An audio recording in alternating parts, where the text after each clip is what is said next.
பூஜ்யாய ராகவேந்திராய சத்ய தர்மரதாய ச பஜதாம் கல்பவ்ருக்ஷாய நமதாம் காமதேனுவே கிருஷ்ணாய வாசுதேவாய தேவகி நந்தனாய ச நந்த கோபகுமாராய கோவிந்தாய நமோ நமஹ.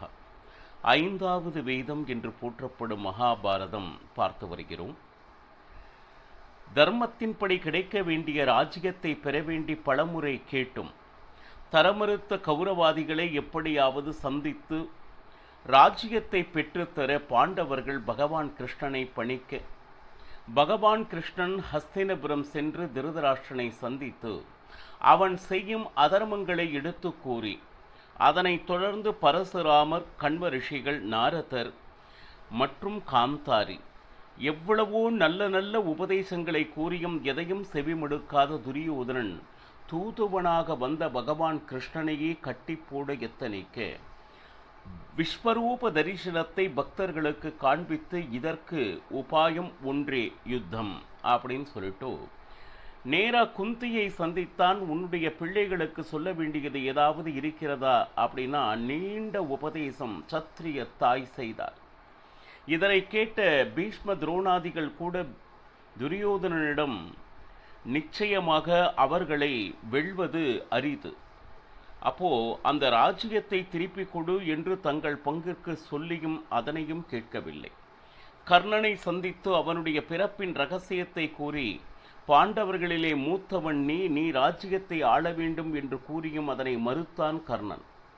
தர்மத்தின் பக்கம் நீ நிற்க தயாராக இல்லை என்று பகவான் கிருஷ்ணன் உபப்ளாவ நகரத்திற்கு சென்று அங்கு பாண்டவர்களிடம் இங்கு நடந்ததை விவரிக்க இன்னும் 7 நாட்களில் போர் என்பதனை அறிந்த தர்மராஜன் குருட்சேத்திரம் சென்று கூடாரங்களை அமைத்து யாக யஜ்ஞங்களை செய்து தான தர்மங்களை செய்தார்.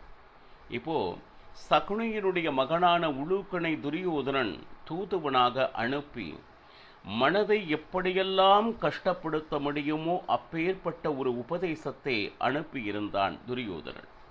இதனையெல்லாம் கேட்டும் நீ தாராளமாக இங்கு இருக்கணும்னா இருக்கலாம், இல்லை போகணுன்னா போகலாம் அப்படின்னு தயை காண்பித்தான். மனதை காயப்படுத்தியவனையும் அரவணைக்கும் குணம் தர்மராஜனிடம் இருந்தது. இதுவே அவனுடைய பலம் மற்றும் பலவீனம்.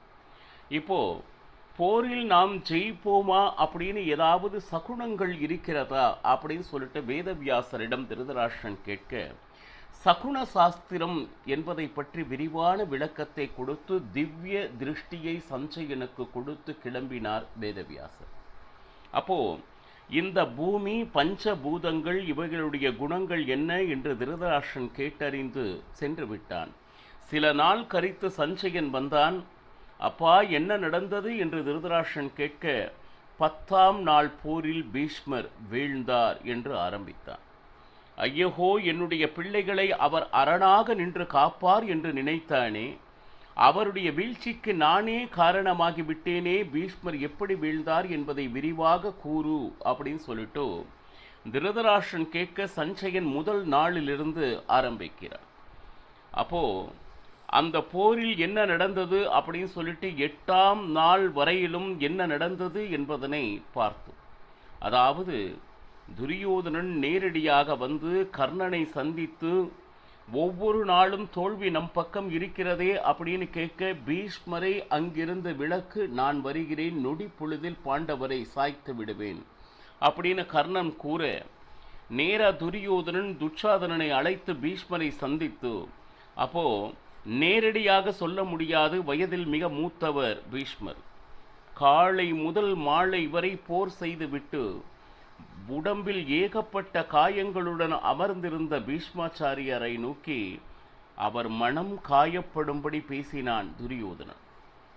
அப்போ கர்ணனை மிகப்பெரிய வீரன் வீரன் என்று சொல்லிக் கொண்டிருக்கிறாமே, இதுவரை நடந்த எத்தனையோ போர்களில் புறமுதுகிட்டு ஓடி வந்த அந்த கர்ணனை நீ மறந்து விட்டாய் அல்லவா? அப்போ எங்கே போயிற்று கர்ணனுடைய வீரம் என்றெல்லாம் சொல்லி நாளை நடக்கக்கூடிய யுத்தத்தில் என்னுடைய முழுமையான பராக்கிரமத்தை காண்பிப்பேன் அப்படின்னு சொல்லிட்டு பீஷ்மர் சொன்னவுடன் துரியோதனன் அதை ஆமோதித்து சென்றான்.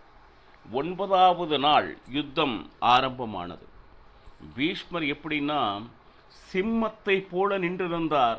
அவரை எதிர்த்து எவரும் முன்வர தைரியம் இல்லாதபடி பான மழை பொழிந்து கொண்டிருந்தார். ஒரு பக்கம் பார்த்தோம்னா சைன்ய நாசமாகி கொண்டிருக்கிறது. பாண்டவர்கள் பக்கம் அந்த பீஷ்மரை அந்த தடுத்தவன் யார் என்றால் அபிமன்யு. பாருங்க, வயது சிறியது, ஆனால் கீர்த்தி பெரியது. அவன் ஒருவனாக இருந்து கொண்டு பீஷ்மாச்சாரியாரை எதிர்த்து வந்தான். சாமானியமல்ல. அபிமன்யுவினுடைய வீரத்தை நாம் குறைத்து மதிப்பிட முடியாது. இது ஒரு பக்கம் போயிட்டு இருக்கும் பொழுது துரோணாச்சாரியார், கிருபாச்சாரியார், அஸ்வத்தாமன் இவங்க அத்தனை பேருமே சூழ்ந்து கொண்டனர். ஆனால் இவன் ஒருவனாக இருந்து கொண்டு அத்தனை பேரும் சமாளித்து கொண்டிருந்தான். இப்போ கூடவே அவனுடைய ரட்சணைக்காக பீமசேனன் வந்தான். இதையெல்லாம் பார்த்து கொண்டிருந்து துரியோதனன் என்னன்னா, இவ்வளவு சிறிய அபிமன்யு இவ்வளவு வீரனாக இருப்பதை கண்டு இவன் இன்னொரு அர்ஜுனனோ என்று நினைத்தான் துரியோதனன். உடனே துரியோதனன் என்ன செய்தான் அப்படின்னு கேட்டீங்கன்னா, தானே அபிமன்யுவுடன் நேரடியாக போர் புரிய ஆரம்பித்தார். இங்கு ஒரு பக்கம் இதுல என்னன்னா, அலங்குசா என்கின்ற ராட்சசனை வேற அந்த கௌரவாதிகள் அனுப்பி வைக்க, அவர்களை எதிர்த்து யார் அப்படின்னு கேட்டீங்கன்னா உப பாண்டவர்கள் வந்தனர் அபிமன்யுவனுடைய உதவிக்காக. இதுல என்னன்னா, அலங்குசன் அந்த ராட்சசனை எதிர்த்து ஒரு பக்கம் அபிமன்யு மற்றும் உப பாண்டவர்கள் பாருங்க, சின்ன சின்ன குழந்தைகள் அந்த ராட்சசன் முன்னாடி மிக அற்புதமான போர் புரிந்து வந்தனர் 9வது நாள் யுத்தத்தில். இதில் என்னன்னா, ஒரு பக்கம் அபிமன்யுவுக்கும் அலங்குசனுக்கும் மிக அற்புதமான யுத்தம் நடந்தது என்று மகாபாரதம் வர்ணிக்கிறது.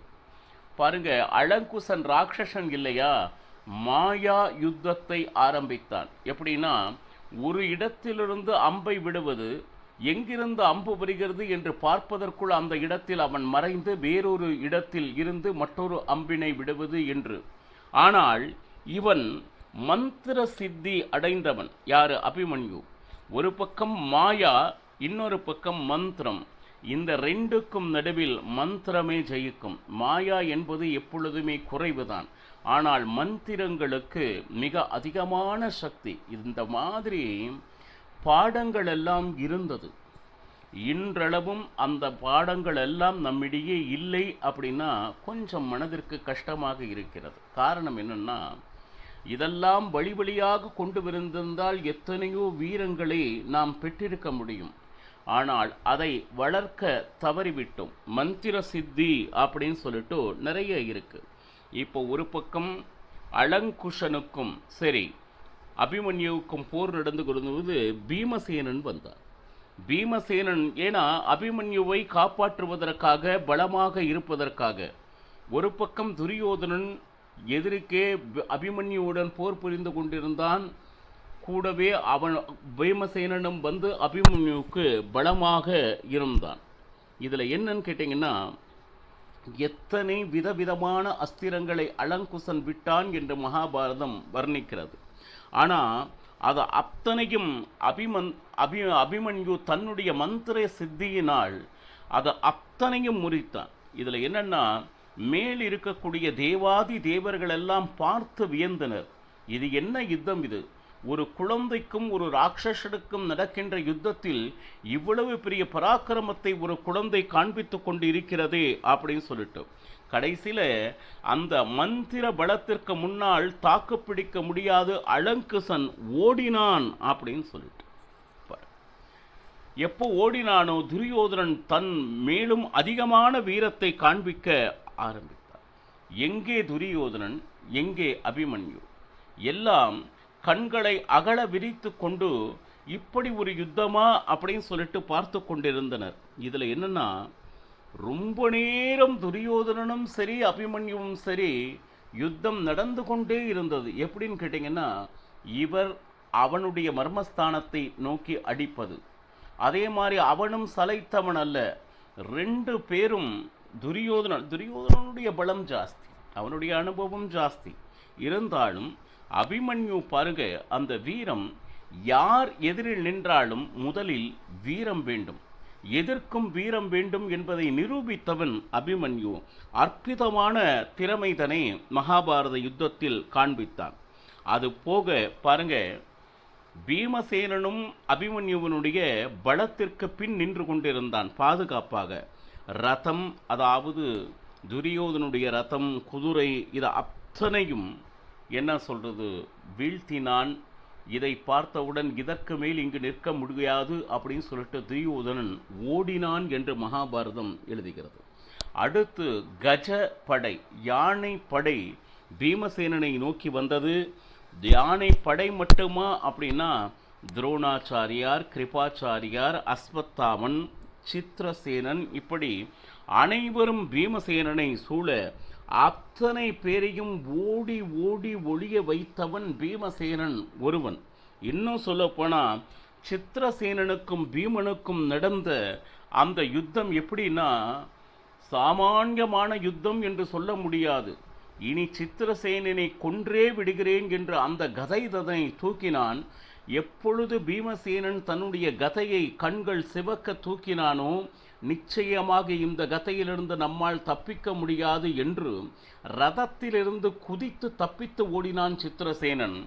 அந்த கதையினுடைய அந்த என்ன சொல்றது நேராக ரதத்தின் மேல் விழுந்து ரதம் தூள் தூளானது.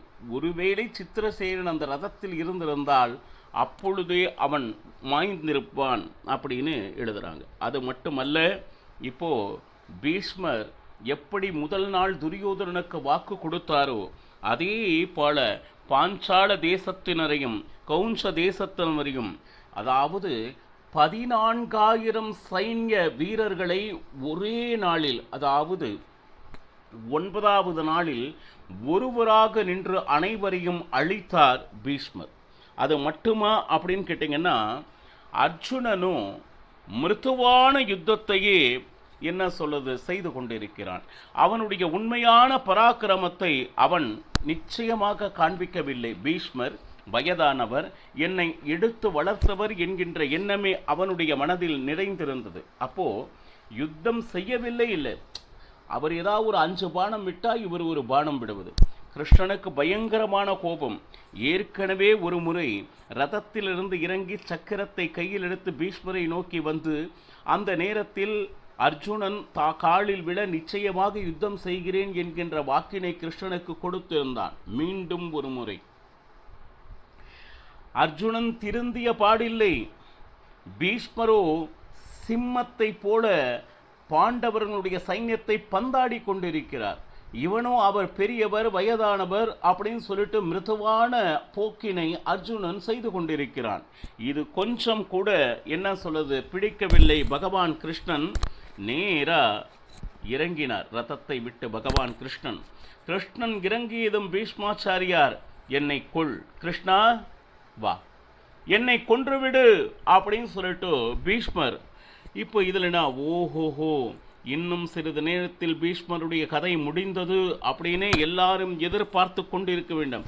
அர்ஜுனனை பார்த்து பகவான் கிருஷ்ணன் சொன்னான், நான் போர் செய்து கொள்கிறேன், நீ வேடிக்கை பார்த்து கொண்டிரு அர்ஜுனா அப்படின்னா. பாருங்க, அவனை எப்படியாவது யுத்தத்திற்கு தயார். எத்தனை நாள் சார், 9வது நாளில் கூட அவனுடைய முழுமையான வீரத்தை அவன் காண்பிக்காது இன்னும் பாசம் பந்தம் அப்படின்னே சொன்னா தங்களுடைய சைன்யங்களை அவர்கள் இழந்து கொண்டிருக்கிறார்கள் என்ற எண்ணம் கூட என்ன சொல்லுது அர்ஜுனனுக்கு இல்லை. அப்போ பகவான் கிருஷ்ணன் சொன்னான், அர்ஜுனா நீ யுத்தம் செய்யாது, வேடிக்கை பார்த்து கொண்டிருக்கு. உன்னை எவனோ பெரிய காண்டீவதாரி அப்படின்லாம் சொல்லிட்டு இருந்தாங்க. ஆனா எது ஒன்றையும் நீ மகாபாரத யுத்தத்தில் பிரதிபலிக்கவில்லை. நீ வேடிக்கை பார்க்கத்தான் லாயக். நான் யுத்தத்தை பார்த்து கொண்டிருக்கிறேன், இன்னும் அவர்கள் மேல் இருக்கக்கூடிய அந்த பிரீத்தியை நீ விடவில்லை அப்படின்னு சொல்லிட்டு அர்ஜுன் மீண்டும் ஒரு முறை அர்ஜுனன் வந்து பகவான் கிருஷ்ணனிடம் பணிந்து கால் பிடித்து, கிருஷ்ணா நான் யுத்தம் செய்கிறேன் அப்படின்னு ஒரு பக்கம். இன்னொரு பக்கம் பகதத்தன் அவன் என்ன செஞ்சான்னா நேர தர்மராஜன் கிட்ட போயிட்டான். தர்மராஜனுக்கும் பகதத்தனுக்கும் நேர சரியான யுத்தம். பீமசேனன் போய் தர்மராஜனை காப்பதற்காக உள்ளே போனான். ஆனால் பீமசேனனை வரவிடாது துரோணாச்சாரியார் எதிர் நின்றார். பாருங்க, எதிரில் நின்ற துரோணாச்சாரியாரை என்ன சொல்லுது, புறமுதுகிட்டு ஓடும்படி பீமசேனன் செய்தான். இங்க ஒரு பக்கம் துரோணர் ஓடி சென்றவுடன் மிங்க தர்மராஜனுக்கும் பகதத்தனுக்கும் அந்த போர் நடந்து கொண்டிருக்கிறது. இன்னும் ஒரு நேரத்தில் எப்பொழுது பீமசேனன் வந்தானோ பகதத்தன் பார்த்தான், பீமசேனன் முன் தன்னால் நிற்க முடியாது என்று அவனும் ஓட அன்றைய நாள் முடிவடைந்தது. தர்மராஜனுக்கு ரொம்ப மனசு சங்கடம். இன்றைய நாளில் பீஷ்மர் தன்னுடைய முழுமையான பராக்கிரமத்தை காண்பித்து பாண்டவர்களுடைய சைன்யத்தை நிறைய நாசம் செய்து விட்டாரே, நாம் என்ன பண்ண? அப்பா, இதையே பகவான் கிருஷ்ணனிடம் தர்மராஜன் கூறி புலம்பிக் கொண்டிருக்கிறார். இவர்களை எப்படி வெல்வது கிருஷ்ணா, எனக்கு ஒன்றும் புரியவில்லையே, எனக்கு இந்த போர் வேண்டாம், நான் காட்டிற்கே சென்று விடுகிறேன் அப்படின்னு தர்மராஜன் பகவான் கிருஷ்ணனிடம் புலம்ப ஆரம்பித்து விட்டார். அதற்கு பகவான் கிருஷ்ணன் என்ன கூறினான் என்பதனை நாளையும் பருகலாம். சர்வம் ஸ்ரீ கிருஷ்ணார்ப்பணமஸ்து. ஹரே ஸ்ரீனிவாசா.